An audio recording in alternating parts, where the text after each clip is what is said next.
شکریہ سر قیمتی وقت دینے کا.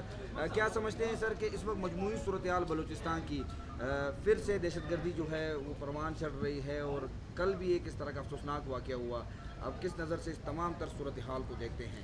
بسم اللہ الرحمن الرحیم. دیکھ کے اس میں دو رائے نہیں ہے کہ جو واقعہ کل رات کو ہوا ہے جس میں ہمارے ایڈیشنل ڈپٹی کمشنر صاحب جو ہے نا سوراب میں شہید ہوئے ہیں, اور ہرگز ہم یہ نہیں کہیں گے کہ بلوچستان کے حالات اس آئیڈیل سچویشن ہے یا ایسی حالات ہے جس کو ہم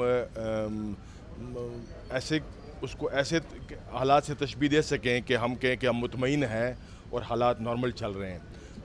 حالات بالکل نارمل نہیں ہے, لیکن یہ ہے کہ یہ چیزیں یہاں جہاں پر اتنی فورن انٹرفیرنس ہو, جہاں پر لوگوں کو یہاں کے لوکل لوگوں کو باہر سے کمک مل رہی ہو, مدد مل رہی ہو, اور ساتھ ساتھ پھر وہ ٹیررسٹ ایکٹیویٹیز کو پروموٹ کر رہے ہوں, تو یہ ساری چیزیں ہمارے سامنے ہیں. اور گورنمنٹ آف بلوچستان میرے نظر میں اور سیکیورٹی اداروں کے ساتھ مل کے بھرپور کوشش جاری ہے, اور انشاءاللہ امید ہے کہ ہمیں ان واقعات سے مرغوب نہیں کیا جا سکتا.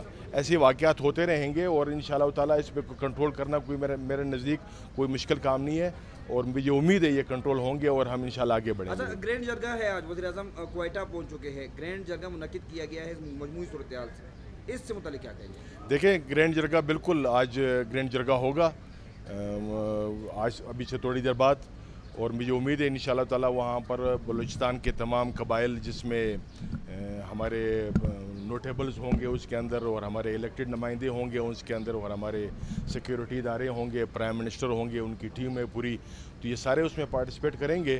وہ مجھے امید ہے انشاءاللہ تقریباً اس کے ایک اچھے نتائج نکلیں گے اور انشاءاللہ لوگوں کی طرف ایک مثبت پیغام جائے گا. Thank you. Thank you.